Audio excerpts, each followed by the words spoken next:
fight's not over. Stop the fight! People. Everybody, I come here for everybody. Kill everybody. I'm the champ. I'm the king here. What's up, guys? It's Lane here with Broke Bets, and I got my guy Carson on the ones and twos. Yes, that is me. I'm sorry, the camera quality's still bad. Need to get that one. Anyway, most bets we placed for a card, 1.35 units to win, hopefully 13. Hopefully we ball out. First fight, straight bets, Charles Oliveira. I know those Islam fans will be in the comments. They're the loudest people, even though everyone wants Charles to win. Besides them, obviously. I gotta go with him here at the line we got him.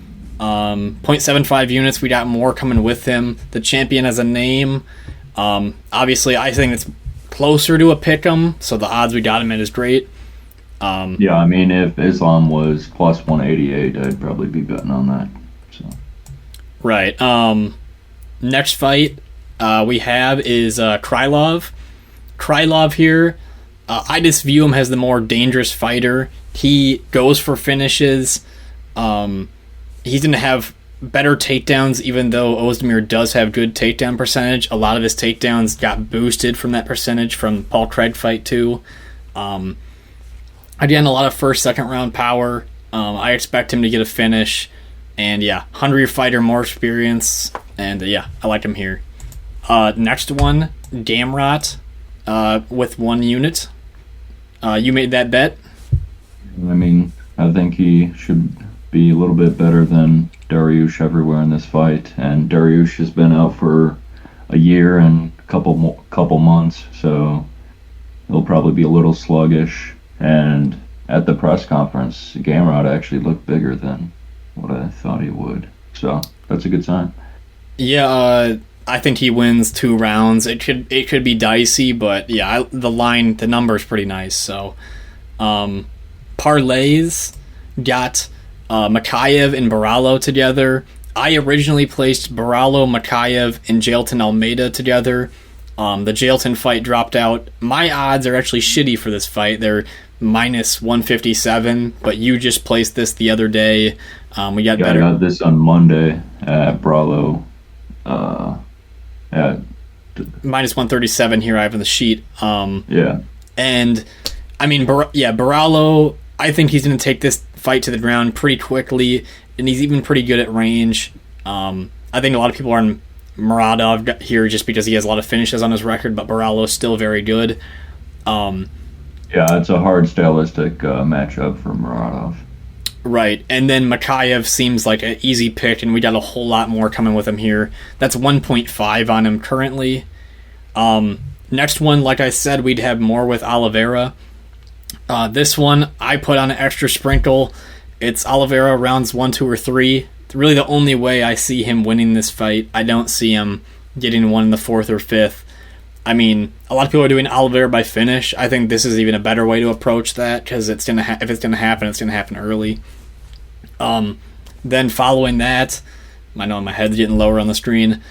I got Oliveira by first round knockout. He's been saying it in the embedded videos. He's been saying first round knockout's how he's gonna win.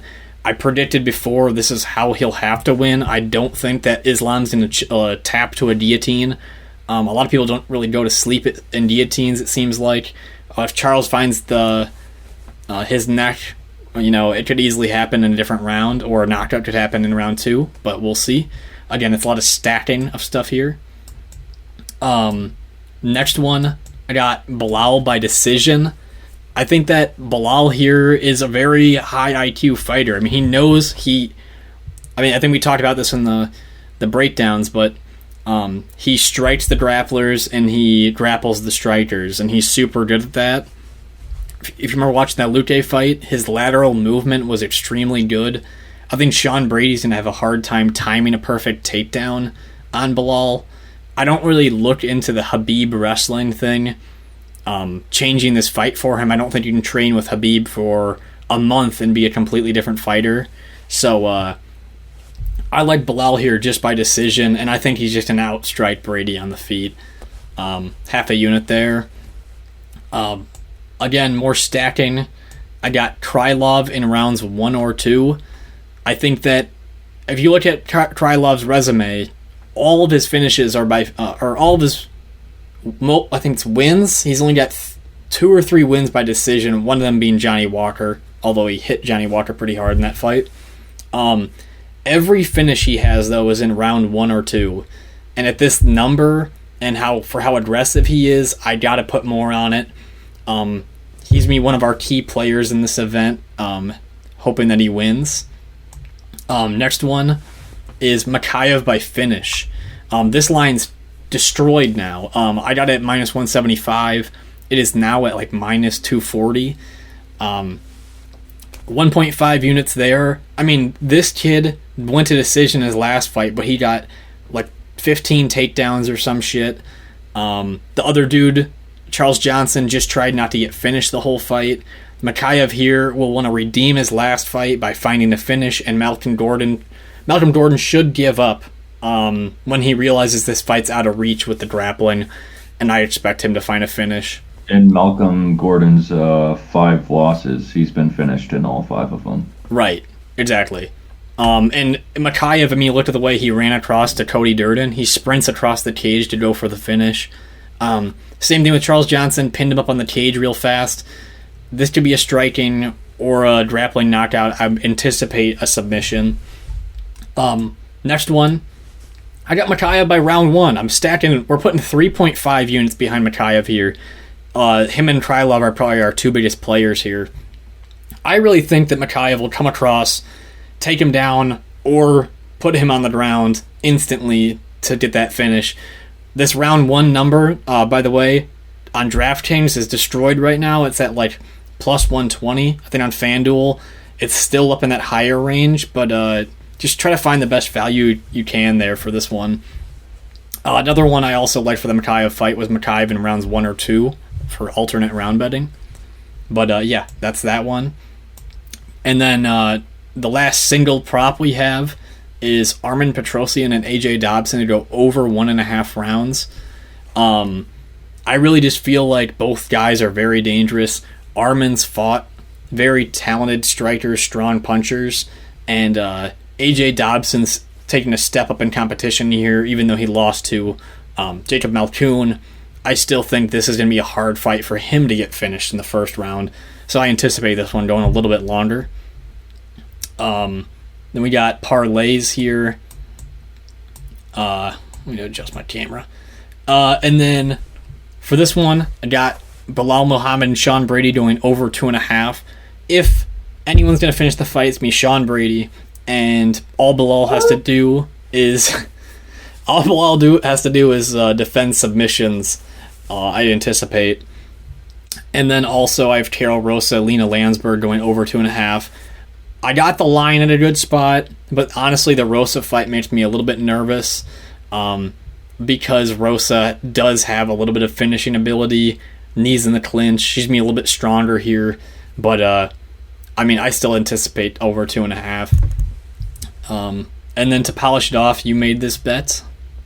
Yeah, Peter Yan, Sean O'Malley to start round 3. I think that fight goes the distance, or you could see a late finish by Yan. I think O'Malley will be circling the cage, and Yan will try and feel him out for the first round. And Yan winning a decision 29-28 here. O'Malley taking the first round. And then Dariush and Gamrot over 2.5 rounds. Both these guys are super tough and durable. The grappling's going to be really high level, and I think Gamrot wins a decision here. Yeah, I really can't see the Petr Yan O'Malley fight not going to round 2 at least, because that first round's going to be so much feeling out process for Sean. Can't really see him running across the cage and trying to get a knockout. He didn't in the Munoz fight. Yeah, exactly. I don't think... that first round in that Munoz fight was really slow starting. Yes, I mean, like, other far-end props, I'm not betting them, but things that I had my eyes on, Borralho by finish, Borralho by finishing rounds 1 or 2, Borralho by sub. Those 3 were cool ones I was looking at. Oh shit, I had one on the top of my head. Mannion Farrow by knockout, and then maybe even Mannion Farrow in rounds 2 or 3 knockout. I think those body shots could add up over the fight. I can't see how no one would go for those against Katlyn Chookagian. And then maybe Aljamain Sterling by submission. He was on Petr Yan's back for 2 rounds. I know his wrestling, per se, probably won't be as good as TJ's, but he could backpack. I think he's going to be stronger than TJ here. But yeah, these are all of the bets. You got the clown sub and the snake? Clown sub and the snake. I'll zoom out so you guys can get a better view here of these bets. I'll scroll through them again as a list. Yeah, I mean, I'm thinking submission or decision. I'd lean decision a little bit more, but just the number alone for that Aljo fight. Yeah. And if you're going to pick submission and you want to do rounds with it, I'd say pick rounds 2 or 3, because Aljo got tired, seems like, in rounds 4 and 5 of the Yan fight and kind of lost all his attributes. So, yeah. Agreed there. Well, yeah, again, let's have a fucking awesome night. Again, our night kind of depends behind a couple key players. Hopefully Oliveira's the cherry on top. We just have a crazy night. And, thanks for tuning in. Stay tuned to the Instagram for NFL bets on Sunday morning. And let's have some fun. Let's enjoy the event. Sure. All right, guys. Enjoy the fights. Peace.